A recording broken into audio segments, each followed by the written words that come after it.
H D. Kumaraswamy ರಾಷ್ಟ್ರ ರಾಜಕಾರಣದಿಂದ ರಾಜ್ಯಕ್ಕೆ ವಾಪಸ್ಸಾಗ್ತಾರೆ ಅನ್ನುವಂಥ ಚರ್ಚೆ ಇದೆ. ಇದೇ ಹೊತ್ತಲ್ಲಿ ದಳಪತಿಗೆ ಕೇಂದ್ರದಲ್ಲಿ ಹೊಸ ಜವಾಬ್ದಾರಿಯನ್ನ ನೀಡಲಾಗಿದೆ.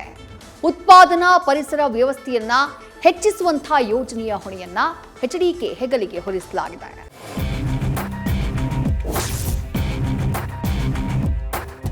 ನನ್ನ ಅಂತಿಮವಾದಂತ ದಿನಗಳು ರಾಮನಗರ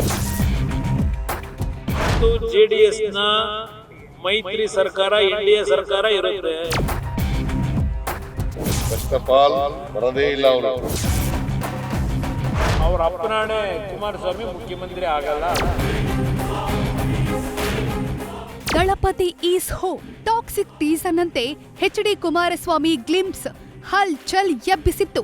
ರಾಷ್ಟ್ರ ರಾಜಕಾರಣದಿಂದ ರಾಜ್ಯಕ್ಕೆ ಮರಳುತ್ತಾರೆ ಎಂಬ ಸದ್ದು ಮಾರ್ಧನಿಸಿತ್ತು.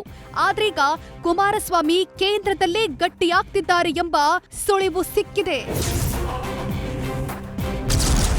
ಕೇಂದ್ರ ಸಚಿವ ಎಚ್.ಡಿ. ಕುಮಾರಸ್ವಾಮಿಗೆ ಹೊಸ ಜವಾಬ್ದಾರಿ. ಉತ್ಪಾದನಾ ಪರಿಸರ ವ್ಯವಸ್ಥೆ ಹೆಚ್ಚಿಸುವ ಯೋಜನೆಯ ಹೊಣೆ. ಕೇಂದ್ರ ಸಚಿವ ಎಚ್.ಡಿ. ಕುಮಾರಸ್ವಾಮಿ ಹೆಗಲಿಗೆ ಪ್ರಧಾನಿ ನರೇಂದ್ರ ಮೋದಿ ಮತ್ತಷ್ಟು ಜವಾಬ್ದಾರಿ ವಹಿಸಿದ್ದಾರೆ. ಸಾವಿರಾರು ಕೋಟಿ ರೂಪಾಯಿ ಮೊತ್ತದ ಮಹತ್ವದ ಯೋಜನೆಗಳ ಹೊಣೆಯನ್ನ ದಳಪತಿಗೆ ವಹಿಸಿದ್ದಾರೆ. ಉತ್ಪಾದನಾ ಪರಿಸರ ವ್ಯವಸ್ಥೆ ಹೆಚ್ಚಿಸುವಂತಹ ಹೊಣೆಗಾರಿಕೆ ಕೊಡಲಾಗಿದೆ. ಕೇಂದ್ರ ಸಚಿವ ಎಚ್.ಡಿ. ಕುಮಾರಸ್ವಾಮಿಗೆ ಉತ್ಪಾದನಾ ಪರಿಸರ ವ್ಯವಸ್ಥೆ ಹೆಚ್ಚಿಸೋ ಯೋಜನೆಯ ಹೊಣೆಯನ್ನ ಕೇಂದ್ರ ಸರ್ಕಾರ ಕೊಟ್ಟಿದೆ. ಈ ಯೋಜನೆಯ ಅನುಷ್ಠಾನದ ಹೊಣೆಯನ್ನ ಪ್ರಧಾನಿ ನರೇಂದ್ರ ಮೋದಿ ಕೊಟ್ಟಿದ್ದಾರೆ. ಭೂಮಿ ಮೇಲಿನ ಅಪರೂಪದ ಅಯಸ್ಕಾಂತಗಳ ಉತ್ಪಾದನಾ ಯೋಜನೆ ಇದಾಗಿದೆ. ಇದರ ಜೊತೆಗೆ ಮತ್ತೊಂದು ಯೋಜನೆಯ ಹೊಣೆಯನ್ನು ಎಚ್.ಡಿ.ಕೆ ಹೆಗಲಿಗೆ ಹಾಕಲಾಗಿದೆ. ಇವುಗಳ ಬಳಕೆಯ ಯೋಜನೆಯ ಹೊಣೆ ಎಚ್.ಡಿ. ಕುಮಾರಸ್ವಾಮಿಗೆ ವಹಿಸಲಾಗಿದೆ. ಇದಕ್ಕಾಗಿ ಮೀಸಲಿಟ್ಟಿರುವ ಒಟ್ಟು ಮೊತ್ತ 7,280 ಕೋಟಿ ರೂಪಾಯಿ.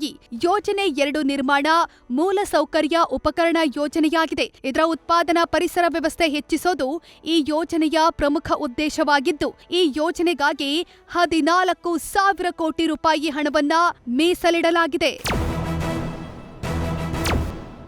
ಇನ್ನು ಈ ಯೋಜನೆ ಹೇಗಿರಲಿದೆ ಅಂತ ನೋಡೋದಾದ್ರೆ, ಈ ಯೋಜನೆಯ ಒಟ್ಟು ಅವಧಿ 7 ವರ್ಷಗಳದ್ದು ಆಗಿರುತ್ತೆ. ಇದರಲ್ಲಿ ಮೊದಲ 2 ವರ್ಷ ಸಾಮರ್ಥ್ಯ ವೃದ್ಧಿಗಾಗಿ ಮೀಸಲಿಡಲಾಗುತ್ತೆ. ಮುಂದಿನ 5 ವರ್ಷ ನೈಜ ಉತ್ಪಾದನೆ ಮತ್ತು ಮಾರಾಟಕ್ಕೆ ಗಮನ ಹರಿಸಲಾಗುತ್ತೆ. ಇದಕ್ಕೆ ಸಂಬಂಧಿಸಿದ ಪ್ರೋತ್ಸಾಹಕ ಬೆಂಬಲದ ಮೇಲೆ ಗಮನ ಹರಿಸಲಾಗುತ್ತೆ. ಯೋಜನೆ ಹೂಡಿಕೆ, ನಾವೀನ್ಯತೆಗಾಗಿ ವಿಶ್ವಾಸ ಮತ್ತು ಶಕ್ತಿ. ಭಾರತೀಯ ಜಾಗತಿಕ ಕಂಪನಿಗಳಿಂದ ಹೂಡಿಕೆ ಆಕರ್ಷಿಸೋದಾಗಿದೆ. ಅಲ್ಲದೆ ಬಲಿಷ್ಠ ಉತ್ಪಾದನಾ ಪರಿಸರದ ವ್ಯವಸ್ಥೆಯನ್ನ ಬೆಳೆಸೋದು, ವೆಚ್ಚದ ಅನಾನುಕೂಲಗಳನ್ನ ನಿವಾರಿಸುವ ಕೆಲಸ ಮಾಡಲಾಗುತ್ತೆ. ರಫ್ತು ಸ್ಪರ್ಧಾತ್ಮಕತೆಯನ್ನ ಸುಧಾರಿಸುವ ಗುರಿಯನ್ನ ಹೊಂದಿದೆ. ಜೊತೆಗೆ ಕೌಶಲ್ಯಪೂರ್ಣ ಉದ್ಯೋಗಾವಕಾಶವನ್ನ ಸೃಷ್ಟಿ ಮಾಡೋದು ಪ್ರಮುಖ ಉದ್ದೇಶವಾಗಿದೆ. 2030ರ ವೇಳೆಗೆ ಮೇಕ್ ಇನ್ ಇಂಡಿಯಾ ಮೂಲಕ ವಿಕಸಿತ ಭಾರತದ ಸೃಷ್ಟಿಗೆ ಕೇಂದ್ರ ಸರ್ಕಾರ ಮಹತ್ವದ ಹೆಜ್ಜೆಯಿಟ್ಟಿದೆ. ಇದರ ಮಧ್ಯೆ 2028ಕ್ಕೆ ರಾಷ್ಟ್ರ ರಾಜಕಾರಣದಿಂದ ರಾಜ್ಯಕ್ಕೆ ಎಚ್.ಡಿ.ಕೆ ವಾಪಸ್ಸಾಗ್ತಾರೆ ಎಂಬ ಮಾಹಿತಿ ಇದೆ. ಇದರ ಮಧ್ಯೆ ಕೇಂದ್ರ ಸರ್ಕಾರದಲ್ಲಿ ಅವರ ಜವಾಬ್ದಾರಿಯನ್ನ ಮತ್ತಷ್ಟು ಹೆಚ್ಚಿಸಲಾಗಿದೆ.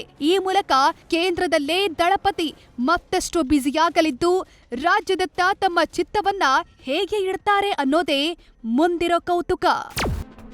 Political bureau, News First. News First ನಿರ್ಭೀತಿಯಿಂದ ನಿಮ್ಮ ಪರವಾಗಿ.